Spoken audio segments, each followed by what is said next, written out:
성경 말씀 신약 성경 마가복음 1장 3절에서 5절까지 말씀입니다. 마가복음 1장 3절에서 5절입니다.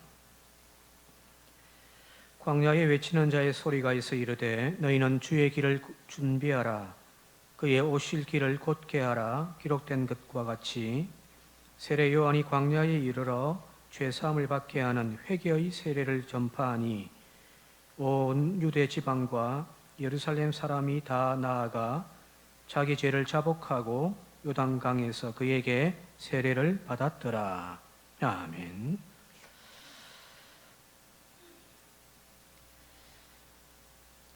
가난한 나라의 백성으로 우리 60년대, 70년대에 잘 살아보세, 우리도 한번 잘 살아보세 노래 부르면서 정말 근면하게 성실하게 경제를 일구었던 그 시절, 여러분들이 걸어왔던 그 시절을 되돌아보면은 나라의 경제만 성장한 것이 아니라 교회도 성장했죠, 그죠? 그 이유는 그 근면성과 성실함을 가지고 우리의 신앙도 열정적으로 했기 때문이거든요. 일주일에 6일 동안 하루에 10시간이 넘는 시간 동안 노동하고 그것도 모자라서 이제 잔업까지도 해가면서 그 지친 몸 이제 제 7일날 주일날 되어지면 좀 쉬면 좋은데 주일이건 수요일이건 교회 나와가지고 기도하고 예배하고 또 각자의 섬김의 자리에서 헌신적으로 열정적으로 신앙생활을 했던 것이 바로 그 시절이었잖아요, 그죠? 그게 불과 30년 전이었단 말이에요. 여러분들이 살아오셨던 그 시절이었습니다. 그런데 지금 세계 경제 11위, 12위 규모라고 자랑하면서 성장한 이 오늘날 우리의 자녀들에게 근면해라, 성실해라, 열심히 일해라고 이야기를 하면 무슨 말이 되돌아오냐면은 꼰대라고 하는 말로 치부해버린단 말이에요. 그죠? 네, 늙은이들의 소리라는 거죠. 지금은 일만 해가지고 될 시대는 아니라는 거예요. 개미처럼 일만 열심히 하는 그런 시대는 부모님들의 시대이고 지금의 시대는 자신의 여과, 행복을 중요시하면서 이제 개미와 반대로 배짱이처럼 살아가는 것이 오늘날 시대 정신이다라는 거예요. 2년 전부터 유행했던 말들이 있는데 저기 보시면은 있는데 욜로, 소확행, 혹은 워라벨 이런 단어들이 2년 전부터 2018년부터 이렇게 쭉 유행이 되었어요. 욜로란 말은 You only live once라고 해서 이제 앞 단어만 영어 따와가지고 한 거예요. 그냥 한 번뿐인 인생이라는 거예요, 그죠? 이 땅에서 그냥 우리 부모 세대 보니까 막 죽으라고 열심히 일만 했지. 이제 나이 드시니까 당장 노후 대책이 안 되는 그런 인생을 왜 사냔 말이에요. 한 번뿐인 인생인데 한 번뿐인 인생 그냥 원 없이 그냥 즐기면서 행복하게 한번 웃으며 살아보고 싶다라는 거지. 또 소확행 소소하지만 확실한 행복, 그죠? 또 워라벨 일도 중요하죠. 놀려면 돈 있어야 그죠 놀지. 일도 하지만 일에만 푹 빠져가 사는 것이 아니라 일도 하고 또 라이프 여가를 즐기면서 행복을 느끼는 이 밸런스가 맞아야 된다라고 하는 거예요. 요즘 유행하는 말들이 저는 말들이란 말이에요. 자, 이 시대에 살고 있는 신앙인들의 모습은 어떠야 할까요? 좀 약간 극단적으로 이야기한다면 그렇습니다. 공동체적인 책임의식을 기반으로 한 헌신, 약하죠. 우리 교회도 교회 일하시는 분들 전부 어르신들이 많죠. 젊은 세대들은 자기 살기 바빠서 바쁘다는 이유로 공동체에 주어져 있는 그 헌신의 자리에는 잘 안 나온단 말이에요. 자신의 행복을 추구하는 신앙생활의 특징을 가지고 있습니다. 내가 행복해야 된단 말이에요. 내가 은혜 받아야 된단 말이에요. 교회 예배나 프로그램에 참여하기보다는 휴식이나 여행, 취미 그런데 더 많은 시간과 에너지들을 쏟고 있단 말이에요. 주일 되면은 교회 나오는 사람들 중에서도 한 번씩 빠지면 어디 갔겠어요? 가족들과 여행 간단 말이에요. 자, 요즘에는 개척교회나 작은 교회나 섬기려고 하지 않습니다. 그죠? 요즘 개척교회 하시겠다 하시는 분도 있으면, 막 뜯어말려야죠. 그죠? 성가대나 교사나 구역장 등 작은 교회 가면은 할 일이 너무 많죠. 그죠? 1인 2역, 3역을 다 해야 된단 말이에요. 그런 것들을 이제 회피하면서 작은 교회는 안 가려고 합니다. 그래서 이제 대형 교회를 출석하려고 많이들 선호하죠. 왜요? 그곳에 가면은 주일날 예배만 드려도 눈치 볼 일이 없단 말이에요. 편안하세요. 신앙생활도 여과, 나의 행복을 추구하기 위한 이 밸런스를 맞추고 있다는 것이 오늘날 세대들의 특징들입니다. 점점 신앙생활도 생산적인 어떤 신앙의 패턴보다는 소비적인 패턴으로 바뀌어져 가고 있습니다. 그죠? 교회 와서 그냥 예배 드리는데 그냥 형식적으로만 예배 드리는 것은 아니죠. 그래서 막 예배 드리면서 은혜 받고 돌아가는. 근데 그 은혜가 뭐냐면은 소비죠. 그 받은 은혜 가지고 교회를 섬기고 성도를 섬기고 뭔가 헌신하는 그런 일들은 안 하려고 한단 말이에요. 그러니까 소비적인 신앙 패턴으로 바뀌어져 가고 있습니다. 어찌 보면 시대적인 가치관이 이 시대를 지배하고 있는 그 가치관이 바뀌니까 우리의 신앙의 유형도 자연스럽게 거기를 따라가는 모양새잖아요. 그죠? 열심히 일해야 되는 그 시대에는 교회에서도 열심히 일했단 말이에요. 생산적이었던 신앙의 패턴이었단 말이에요. 근데 오늘날 여가를 중요시 여기고 행복을 중요시 여기는 시대에는 교회 생활, 신앙 생활도 그 맞게끔 내가 행복해야 되고 내가 만족해야 되는 거죠. 이 시대 정신의 신앙이 따라가는 겁니다.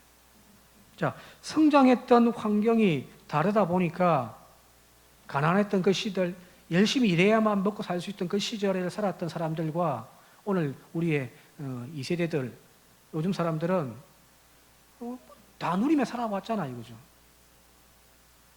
배부름의 시대를 살아왔던 그 시대의 환경이 다르기 때문에 이것이 맞다, 틀리다 평가하기는 사실은 적절하지 않습니다만은 그러나 중요한 것 하나, 종교의 근본적인 요소인 이 헌신, 신앙 공동체에 희생을 하고 사랑을 실천하는 그 점에서는 많이 아쉬움이 있다는 거잖아요. 그죠?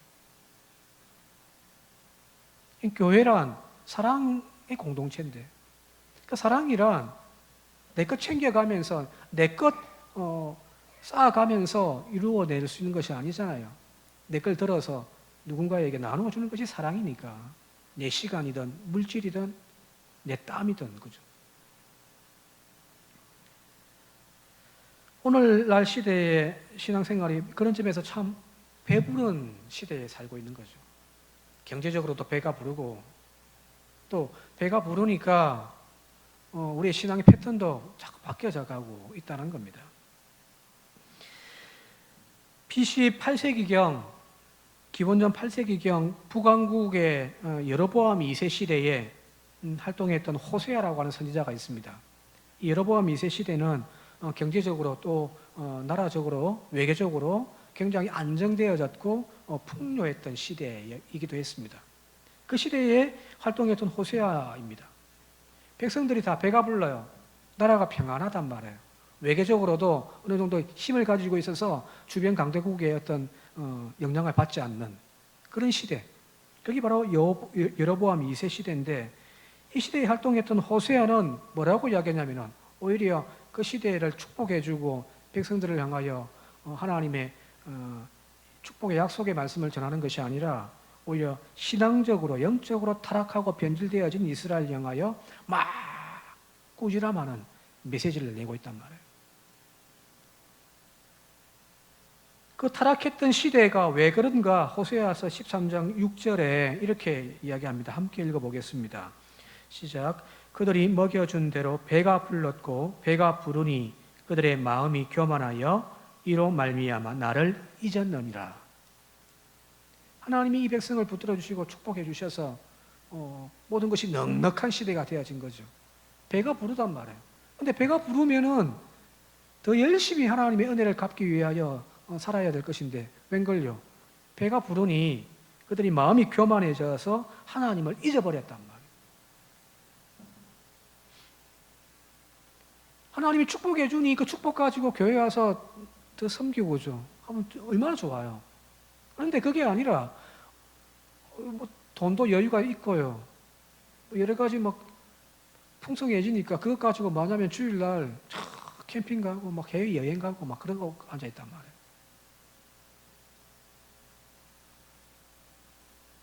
저는 여기 호세아 이 말이 결코 틀린 말이 아니라고 생각합니다. 사람들은 배가 부르면 신앙의 열정들이 식어지는 모양입니다. 그게 인간이 어쩌면 본성인지도 모르겠습니다. 배 고플 때에는 그렇게 열정적으로 하나님 찾고 찾았잖아요. 그죠? 그게 우리의 살 길이라 생각하고죠. 60년, 70년 그 가난했던 시절, 그 배고팠던 시절 얼마나 교회에서 열심히 했어요. 몸이 피곤해도 만신이 다 쪼개지는 것처럼 그렇게 피곤해도 그렇게 교회 와서 열심히 맡겨진 일들 다 감당했단 말이에요. 그런데 지금 이 배부른 시대에 그렇게 열정적으로 하나님을 찾고 섬겼던 우리가 이제 배가 부르니까 이제는 그 신앙의 열정도 지금 식어져 버렸잖아요. 과연 오늘 우리는 다르다고 우리 스스로 자신 있게 이야기할 수 있습니까? 나는 안 그래요. 우리 교회는 안 그래요. 과연 자랑할 수 있냐 말이에요. 오늘 한국 교회의 영적인 타락의 이 현상은 여러 가지 원인들이 복합적으로 작용하고 있습니다. 여러 가지예요. 그러나 그 원인 중에 하나가 바로 이 배부름이 아닐까라는 겁니다. 배가 부르니 이제 게을러 터져버린 거죠. 이제 다시 하나님의 교회와 성도가 다시금 그 우리의 신앙의 열정을 찾기 위하여 다시금 올바른 믿음으로 나아가기 위하여 우리가 해야 할 것이 뭘까? 바로 그것은 영적인 배고픔, 영적인 그 목마름의 자리로 나아가야 되지 않을까라는 거예요. 뭐 내 있는 거 다 내다가 가지고 나눠줘버리고 가난해져지라 그 이야기가 아니지만 몸이 배부르니까 영혼까지 우리는 지금 배불러 있다 이거거든요. 그러니까 하나님을 안 찾는단 말이에요. 다시금 그 배고픔의 자리, 그 목마름의 자리로 나아가야 된다는 거예요. 그곳이 어디일까? 바로 광야라는 겁니다. 광야. 오늘 여기 한 목소리가 지금 광야에서부터 선포되어지고 있습니다. 구약 말라기 이후로 거의 400년 가까이 긴 시간 동안 400년이니까 짧은 시간이 아니죠. 그 긴 시간 동안 선지자들을 택하여서 선포했던 하나님의 말씀이 그 예언이 뚝 끊기버렸습니다. 하나님의 말씀의 암흑기 시대에 들어와 버렸습니다. 그런데 그 하나님의 말씀이 멈춰버린 그 침묵의 시간을 깨고 이제 광야에서 유다 광야에서 이 세례 요한이 하나님의 말씀을 선포하고 있는 거예요. 회개하라, 천국이 가까웠다. 그런데 한 가지 이제 물음이 생기는, 왜 광야지? 그 당시에 종교의 중심지이고 많은 사람들이 원근 각지에서 다 모여드는 그 성전이 있었단 말이에요, 그죠? 하나님께 제사를 드리기도 하고 하나님과 만남의 자리였던 그 성전이 분명히 존재한단 말이에요. 그 성전에서 하나님의 예언이 선포되어지면은 맞잖아요, 그죠? 목사가 교회에서 설교하지 뭐 밖에 나가서 설교하겠습니까, 그죠? 하나님의 성전이 분명히 존재했고 그 성전을 중심으로 하나님의 말씀이 다시금 선포되어지는 것이 맞을 듯한데 여기 400년 만에 침묵을 깨고 하나님이 말씀하시는 그 일성이 성전이 아니라 광야에서 선포되어졌다는 것이 참 특이하다는 겁니다. 가끔 정치인들이나 보면은 뭐 출사표를 던진다든지 중요한 정치적인 메시지를 발표할 때에 그냥 이렇게 뭐 청와대에서만 하지 않고 어떤 거기에 맞는 현장 장소에 가서 이렇게 하시는 경우들이 있잖아요, 그죠? 그죠? 뭐 5.18 같은 경우면 5.18 봉두묘지에 와서 이제 하는 거죠. 그래야 장소와 이게 메시지가 이게 맞아 떨어질 때 그 파급력의 효과가 있단 말이거든요. 장소가 그만큼 중요합니다. 근데 여기 지금 하나님께서 말씀을 우리에게 들려주시는데 그 장소가 어디냐면 바로 광야라는 거예요. 여기 광야란 말이 히브리 말로 미드바르란 단어입니다.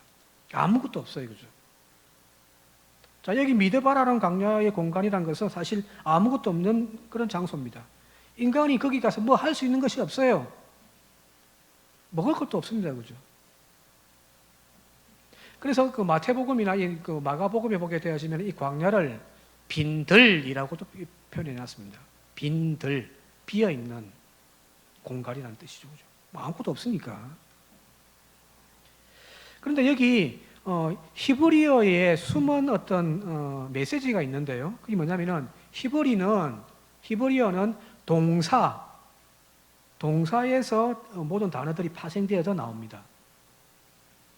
그래서 이 히브리어 동사가 여러 단어들 만들어내는데 여기 광야 미드바르라고 하는 이 동사는 뭐냐면은 다바르라고 하는 단어예요. 다바르. 이제 이 다바르라는 단어에 미라고 하는 이제 전치사가 붙은 거예요. 무엇으로부터 이렇게 붙은 거예요. 그래서 이제 이 광야란 단어인데 이 광야는 이게 다바르라는 단어에서부터 나왔는데 이 다바르라는 단어가 어떤 뜻이냐면은 당연히 광야에서 나왔으니까 뭐 비어 있다, 그죠? 그런 뜻인 것처럼 여겨지지만은 원래 이 다바르의 뜻은 뭐냐면은 말하다라는 거예요. 전혀 다른 뜻이죠, 그죠? 광야? 비어 있는 곳, 빈들? 그 다바르에 파생되었으면 당연히 거기는 뭐 비어 있다, 뭐 부족하다, 뭐 그런 뜻인 것처럼 생각되는데 그게 아니라 말하다라는 거예요. 말하다. 어떤 사건 그런 뜻이 있거든요.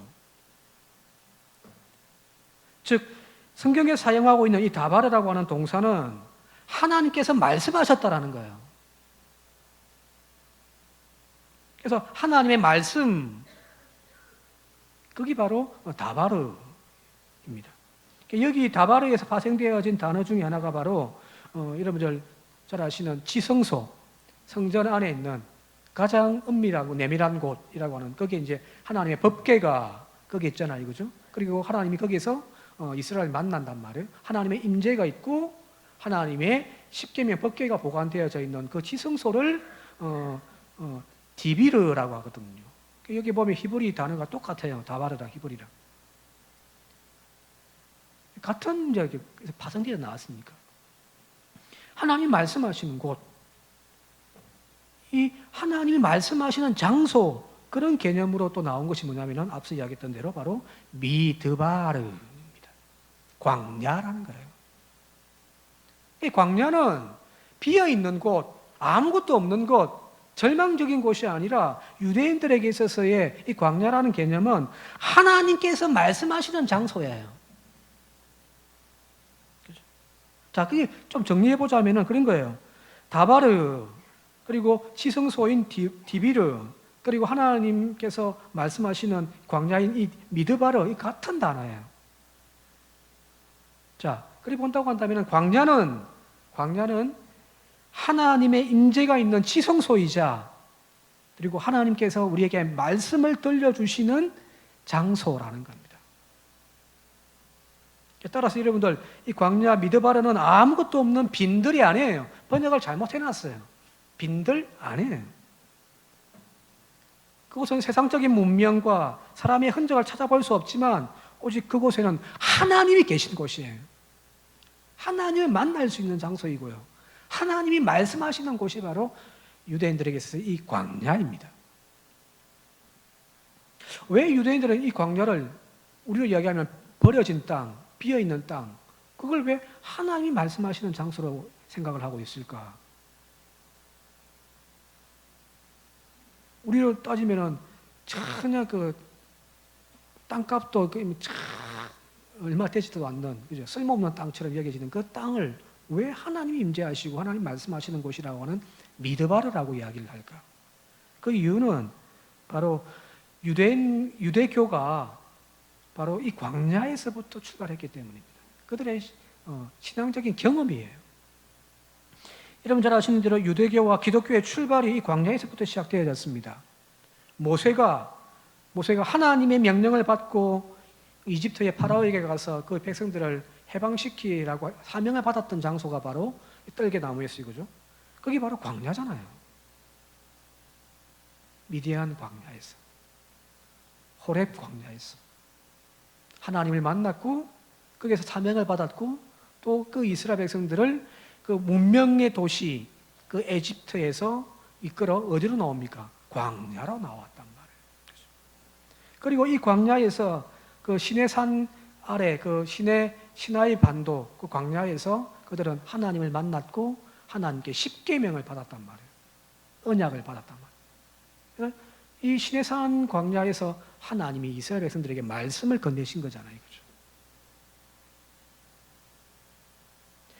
또 예수님도 공생애를 시작했던 그 시점에 뭐야 했냐면 광야로 나아가서 천사들의 도움 가운데서 마귀의 유혹을 이겨내고 물리친 곳이 바로 광야란 말이에요. 그렇죠? 기독교의 출발도 그렇고 유대교의 출발도 바로 이 광야였습니다. 어찌 보면은 광야는 우리가 나왔던 어머니의 그 자궁과 같죠, 그죠? 그죠? 거기에서 유대교도 나왔고 거기에서 기독교도 나왔으니까. 그러니까 무시되어지는 장소가 아니란 말이에요. 근원이에요, 그죠? 자, 그렇다면 다시금 앞서 했던 질문으로 돌아가서 왜 하나님께서 성전이 아니라 그 당시의 종교의 중심적인 매체였던 그 성전, 예루살렘 성전이 아니라 아무것도 없는 것처럼 보여지는 그 광야에서 400년의 침묵을 깨고 말씀을 시작하셨을까? 이제 조금 이해가 되죠. 자, 예루살렘 성전에 하나님의 지성소가 있었습니다. 그죠? 드비르라고 하는 지성소가 있었단 말이에요. 그러나 하나님은 그곳을 외면하셨습니다. 더 이상 그곳은 나의 집이 아니기 때문이에요. 화려하고 아름답게 건물을 만들어 놓고서 하나님 계신 곳, 하나님의 법궤를 딱 모셔 놓았지만 하나님은 그곳에서 거하시지 않겠다는 거잖아요. 나는 거기에서 하나님은 말씀하지 않겠다는 거잖아요. 왜요? 그도 그럴 것이 하나님의 아들 예수님도 그 성전에 유월절을 맞아서 올라가서 뭘 하셨냐면 가장 먼저 성전에 올라가가지고 한 것이 바로 이 집은 내 집이 아니라는 거잖아요. 내 집은 만민이 기도하는 집이라 칭함을 받으리라 하지 아니하였느냐. 그런데 너희는 이 강도의 소굴로 만들어 놔버린 거다. 강도의 소굴이라는 뜻이 뭘까요? 거기에 인간의 탐욕과 이익만 추구하는 이 것만이 개입되어 있는 변질되어진 성전이란 말이에요. 하나님 거기 계실까요? 이건 내 집이 아니라는 표현이잖아요. 그죠? 하나님은 이 화려하고 당대 최고의 건축 기술로 꾸며진 이 성전을 외면하여 이제 나와 버리신 거죠. 그리고 다시금 거하실 지성소를 차려놓은 곳이 어디냐면 바로 광야였단 말이에요. 그래서 하나님은 400년의 침묵을 깨고 들려오시는 그 일성을 유대인들의 신앙의 원천이 되어지는 그 광야에서 이제 시작하고 계신 거죠. 오늘 변화의 시대를 맞이하고 있는 한국 교회, 엄청난 변화의 지금 변곡점에 와 있단 말이에요. 이 한국 교회가 다시금 교회를 회복하고자 우리가 지금 이제 나아가야 할 곳이 있다면은 그것이 어디일까요? 다시금 하나님을 향하여 우리가 어디로 나아가야 합니까? 이전까지 화려하게 세워졌던 그 성전을 자랑하고 모여 앉아 있는 사람들의 숫자, 머리수를 자랑했던 그 자리에 다시금 돌아가야 할까요?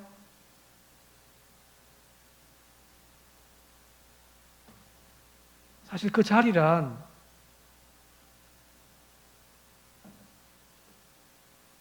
이전에 우리의 신앙의 자리라고 한다면은 한번 되물어 봅시다. 그 성전의 자리에서 우리는 그동안 구원의 감격이나 뜨거운 열정을 가지고 하나님 만나러 예배드리고 앉아 있었습니까?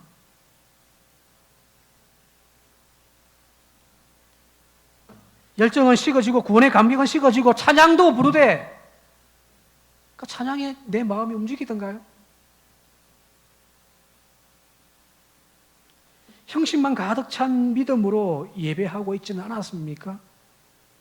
헌신은 하되 외면하고 싶고 불평하면서 헌신의 자리에서 땀 흘리고 앉아 있지는 않았냐 말이에요. 찬양이 기뻤습니까?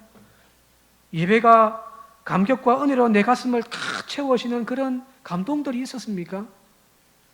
구원의 은혜를 못 이겨서 그 하나님이 나에게 구원해 주셨다라고 하는 그 고백, 그 가슴이 뜨거운 그 열정을 못 이겨서 세상 가운데 나가서 생명의 복음을 전가하는 일들로 열정을 쏟아 살아왔습니까?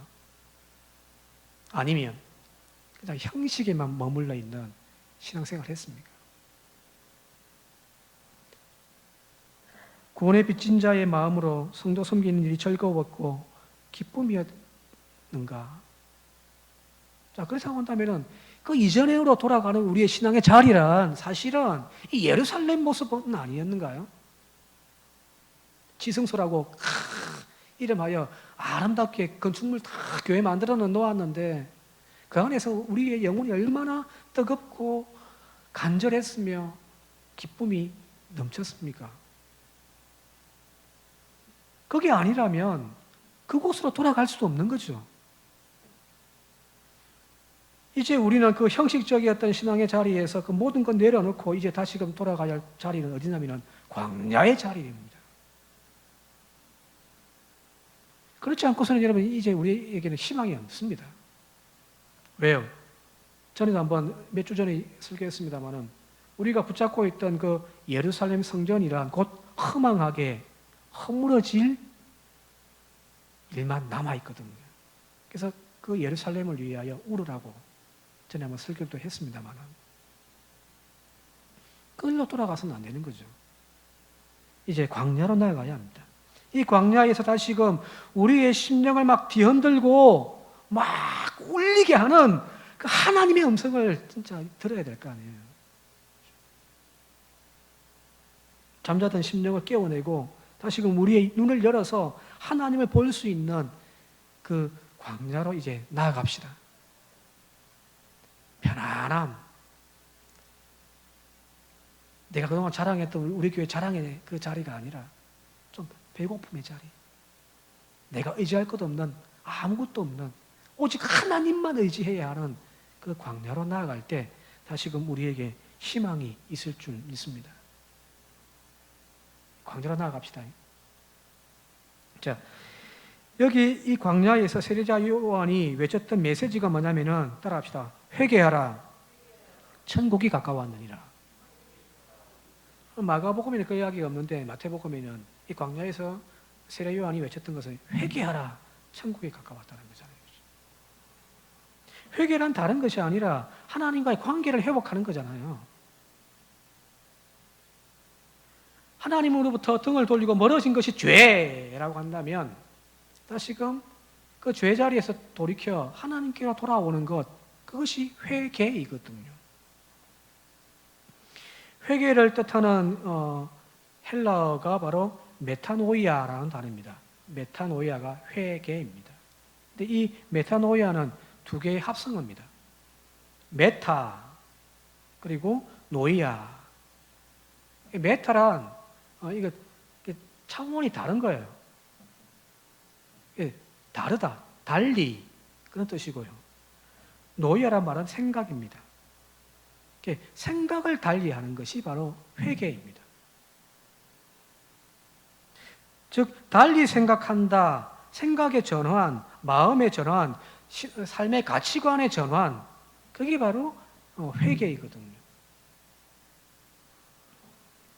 회개를 단순하게 어떤 내가 지은 죄를 자복하고 아파하고 하는 그런 차원이 아니란 말이에요. 주여 회개합니다라고 해놓고서 우리는 뭐 내가 잘못한 것들에 대해서 죄에 대해서 서술하는 것을 우리가 회개라고 이야기를 하잖아요. 아니에요. 이렇게 내가 지은 죄를 자복하고 아파하면서 막 주님께 용서해달라고 기도하는 것, 그거 수천 번, 수만 번 한들 변화되던가요? 주님 앞에 나와 기도할 때마다 우리가 똑같은 회개 기도가 반복되잖아요. 그죠? 단지 기도의 시간만 늘어날 뿐이지. 죄를 많이 지었으면 많이 지은 만큼 또 기도 시간만 늘어날 뿐이지. 여기 주목해 보면 단어 하나가 있는데 그게 뭐냐면 자복하고입니다.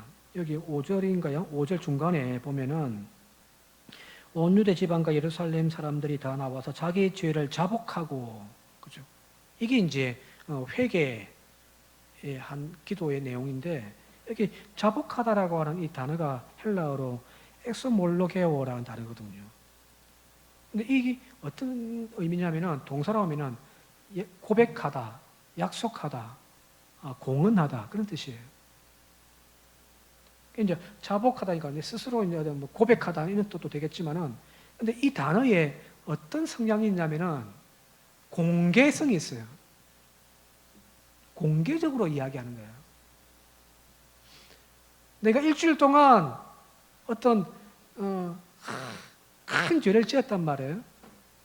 예를 들면은 좀 이제 비유적으로 표현하면은 다른 어떤 여자를 가슴에 품었어요. 바람을 피웠다고 생각해 봅시다. 이건 큰 죄죠, 그죠?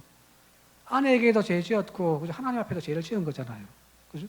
그러면은 이게 잘못되어진 것을 자기는 본인이 알고 있으니까 하나님 앞에 나와서 기도하겠죠. 주여, 용서해 주십시오. 품어서는 안 될 자꾸 마음을 품고 있습니다. 하고 이렇게 기도하잖아요, 그죠? 우리 이걸 이제 자복하다고 이제 회개 기도한다고 생각하는데, 근데 여기서 말하는 자복하다는 것은 공언이에요. 공개적으로 드러내놓고 자기의 죄를 구하는 거예요. 여러분들 한국에 옛날 그 1906년부터 8년 이 사이에 일어났던 평양 대부흥 운동이 바로 회개에서부터 시작되었다고 이야기하잖아요, 그죠? 집회를 하면서 목사가 이 자리에서 가슴을 치면서 교인들 앞에서 자기의 죄를 막 토해냈단 말이에요. 그랬더니 여기저기에서 어떤 장로님은 아무개가 나에게 유언을 남겨서 빚을 갚아라고 돈을 맡겨놨는데 내가 그걸 착복했습니다 하면서 용서를 구하고, 이게 뭐냐면은 혼자 그냥 숨기고 하나님과의 관계 속에서 그냥 주여 용서해달라고 기도는 하는데 또 되돌아가가지고는 또 똑같은 그 제자리에서 늘 반복하는 그런 삶이 아니라 공개적으로 사람들 앞에서 내 죄를 다 드러내는 거예요. 내가 이렇게 나쁜 인간이라고. 그러면서 공개적으로 드러내니 어떻게 되어지죠? 내가 다시금 그런 삶을 살지 않겠다라고 공개적으로 또 다짐하는 거예요. 그렇게 살 수 있겠습니까? 어디, 그죠? 우리 신학교 다닐 때 어떤 친구 하나가 이제 담배를 피는데, 저는 한번 이야기했는 건 모르겠습니다만, 근데 이게 이제 자기 스스로가 신앙적으로도 자꾸만 걸리고 하니까 막 기도하다가 이제 어떻게 했냐면은 주일날 이는 이제 쪽지 만들어가지고 예배 마치고 교회들 나갈 때 막 나눠줘요. 그래서 내가 막 신학생이고 막 전도사인데 막 지금까지 담배를 폈습니다. 죄인입니다. 막 그런 그 대가를 나눠줬단 말이에요. 이 공개성 있는 것이 그게 바로 자복하다 이거든요. 오늘 우리는 우리의 죄를 꽁꽁 숨겨놓고 있지 않습니까? 하나님과 나만의 관계 속에서. 그러니까 아무도 몰라요. 그러니까 또 그 죄 자리에 또 가는 거죠, 그죠? 아니에요. 진정한 회개란 삶의 변화예요. 입술로 나오는 고백이 아니라 삶의 변화입니다. 지금까지 하나님을 등지고 세상의 즐거움과 만족을 위하여 그릇된 길을 걸어왔던 제자리에 머물러 있던 그 우리가 다시금 하나님께 돌아가는 거예요. 돌아가는 것이 바로 삶의 모양이죠, 그죠? 그래서 삶의 변화가 바로 여러분 회개입니다. 그냥 엎드려서 기도한다고 그게 회개 기도가 아니라 반드시 삶의 변화가 동반되어야 그게 회개거든요. 그래서 여러분 마태복음에 보게 되어지면 이 세례 요한이 이 회개를 선포하면서 뭐라고 이야기하냐면은 뒤에 회개에 합당한 열매를 맺으라고 되어 있습니다. 네가 자복했냐? 네가 고백했냐? 그러면 거기에 합당한 열매를 맺어라고 이야기를 하는 거예요. 입술의 고백이 아니라 삶을 통하여 회개의 열매가 나타나야 되는 거예요.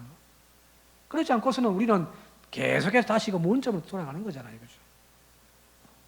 누가복음에서도 그렇게 이야기합니다. 누가복음에서도 이 회개에 대한 이야기가 쭉 나오고 난 다음에 한번 10절부터 좀 깁니다만 읽어보도록 할게요.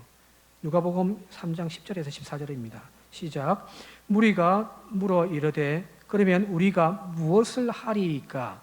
대답하여 이르되 옷 2벌 입는 자가 옷 없는 자에게 나누어 줄 것이요 먹을 것이 있는 자도 그렇게 할 것이라고 하고 세리들도 세례를 받고자 하여 와서 이르되 선생님이여 우리가 무엇을 하리이까 하매 이르되 부과된 것 외에는 거두지 말라 하시고 군인들이 물어 이르되 우리는 무엇을 하리이까 하매 이르되 사람들에게서 강탈하지 말며 거짓으로 고발하지 말고 받은 급료를 족한 줄로 알라 하시니라.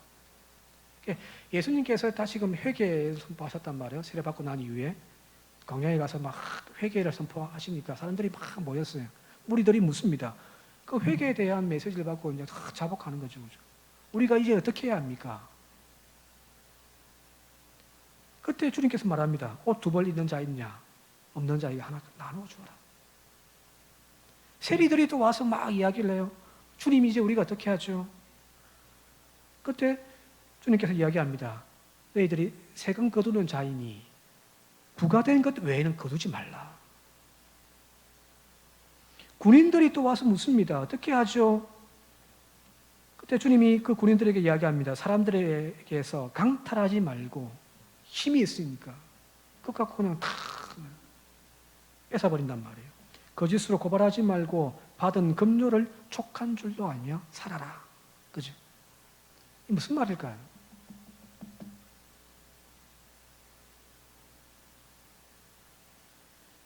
옷 없는 자들이 지금 추위에 벌벌 떨고 있음에도 불구하고 내 것 2벌, 3벌, 4벌 쌓아놓고 자기의 유익만을 위하여 살아왔던 그 사람들에게 나누어 주라는 거잖아요. 세리들이 부과된 것 외에 더 올려가지고 막 착취해서 자기의 부를 축적하고 살아왔던 그 죄짓던 삶을 이제 청산하고 이제 다 나누어주고 정해진 것만 받아. 이 말씀을 통해서 우리가 깨닫는 것이 바로 누가복음에 나와 있는 여리고의 세리장 삭개오 아닙니까? 그죠? 그가 주님을 만났단 말이에요.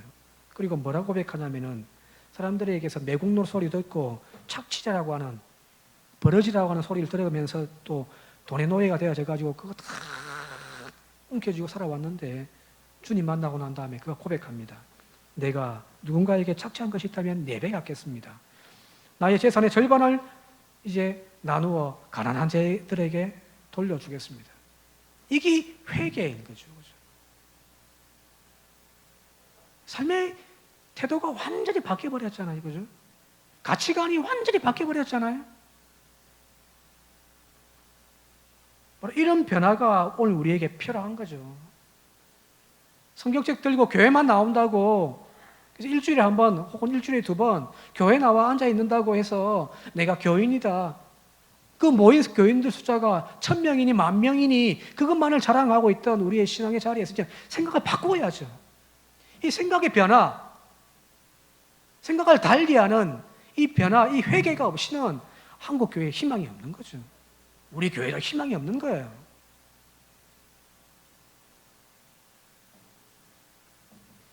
그 생명을 잃어버렸던 그 종교적인 언어, 인간의 탐욕과 세상적인 가치관에 이 종교의 탈을 쓰고 외쳐되어졌던 그 교회 자리가 아니라, 그 이전의 교회 자리가 아니라 이제는 광야로 나가야죠. 다 내려놓고 내 것 비워내고 거기에서 하나님의 그 음성을 들을 수 있을 때 그것이 바로 회개의 자리고, 하나님은 그곳에서부터 다시금 우리를 새롭게 시작해 나가십니다. 이제 광야로 나갑시다. 무섭죠? 광야로 나가려고 하니까. 그런데 여러분들, 여기 희망이 있는 것이 뭐냐면, 다시 한번 1장 5절을 한번 다시 한번 읽어볼게요. 1장 5절 시작. 온 유대 지방과 예루살렘 사람이 다 나아가 그의 죄를 자복하고 요단강에서 그에게 세례를 받았더라. 여기 온 유대와 예루살렘 사람들이 다 나와가지고 그 빈들 광야에서 세례를 받더라는 거거든요. 무슨 말일까요? 사람들이 하나님의 음성에 목말라 있다는 거예요. 지금 당장은 수천 명, 수만 명이 모이는 교회에 앉아가지고 예배 드리는 것이 편하죠, 그죠? 그런데 사람들은 안단 말이에요. 영혼의 목마름을요. 그래서 하나님의 음성이 들려올 때에 광야에서 사람들은 그게 나가는 거거든요. 여기에 희망이 있습니다.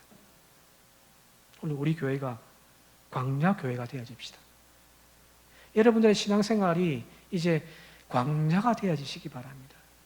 그러면 분명합니다. 하나님의 음성이 들려지고 식어지고 잠자던 우리의 영혼이 깨어나게 되어질 줄 믿습니다. 그런 은혜가 다시 회복되어질 수 있기를 주님의 이름으로 축원드립니다. 함께 기도드리겠습니다.